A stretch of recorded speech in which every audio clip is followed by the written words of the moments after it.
Et bonsoir tout le monde. Donc voilà, je me lance dans la fabrication d'un petit palangre. Je vais faire un petit de 10 hameçons parce que c'est pratique pour les sessions de pêche qui sont plutôt courtes, où je n'ai pas énormément de temps pour en charger 30. Et même ne serait-ce que sur le déroulage et puis après sur la remontée, on gagne beaucoup de temps. Donc voilà, j'ai déjà fait les 10 bas de ligne. Donc là ça a été assez rapide puisque ce sont des hameçons à œillet que j'ai pris, donc avec des nœuds Paloma tout simplement. Et en bas de ligne du fluorocarbone en 40 centièmes. Et donc le corps de ligne sera en 80 centièmes, un nylon de 80 centièmes, comme ça. Donc ce petit palangre, je vais le mettre dans cette caisse en polystyrène que j'ai déjà, dans laquelle j'ai déjà taillé mes encoches pour mes bas de ligne. Donc 12 encoches au total, parce qu'il y a 10 bas de ligne, le départ et l'arrivée. Donc 12 encoches. Alors, sur mes palangres, j'écrase toujours un plomb. Un plomb comme celui-ci, une olive plate. J'en écrase une sur la ligne mère tous les 5 hameçons. Ce qui veut dire que hop là, quand je fais un grand palangre de 30 hameçons, eh bien j'enfile 6 plombs d'entrée de jeu, avant même de commencer le palangre. D'entrée de jeu, je mets les 6 plombs. Comme ça, je les écrase au fur et à mesure tous les 5 hameçons. Ici, nous aurons le départ du palangre sur lequel je mets une grosse agrafe que je n'ai pas là aujourd'hui. Donc bon, pour l'instant, j'y mets rien, je le mets en attente. Et ici. Et puis après, donc c'est parti. Je vais poser ça par terre. Donc au départ, je vais laisser plusieurs brassées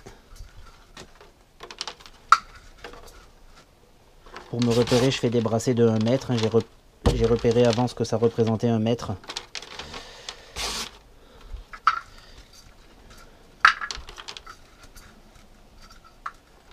La plupart du temps, je pêche avec mes palangres dans des fonds de 10 mètres maximum.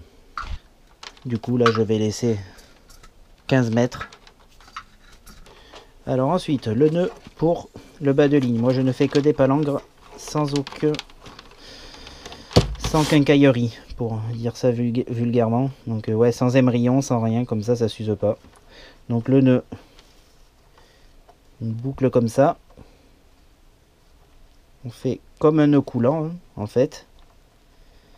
Sauf que dans ce nœud coulant, une fois qu'il est comme ça, on va aller chercher le fil du bas et on le passe dans la boucle ici.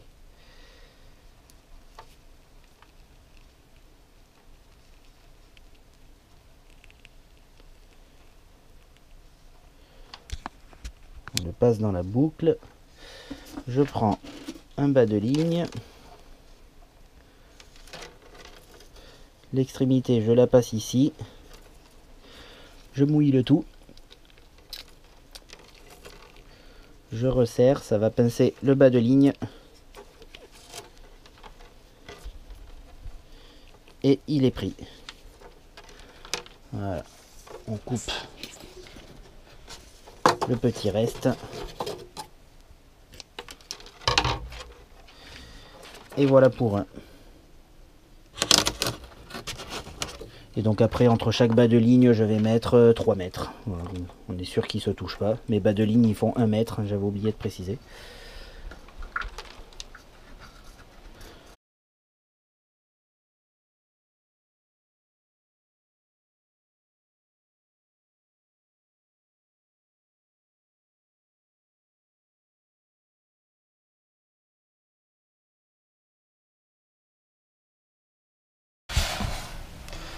Donc le nœud coulant,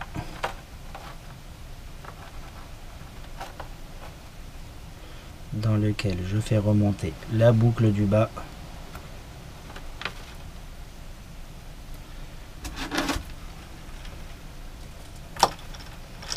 Un bas de ligne.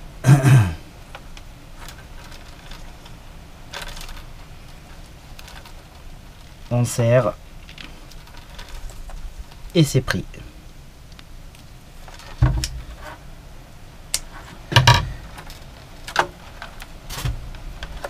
Hop.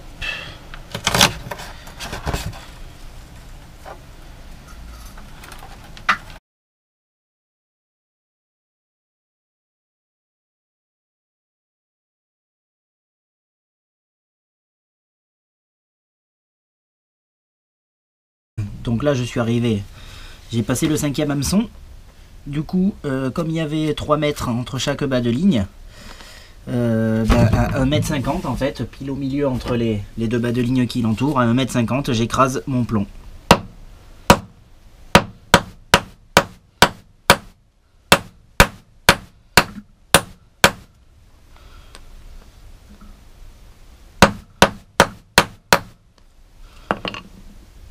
Voilà, là il ne bouge plus.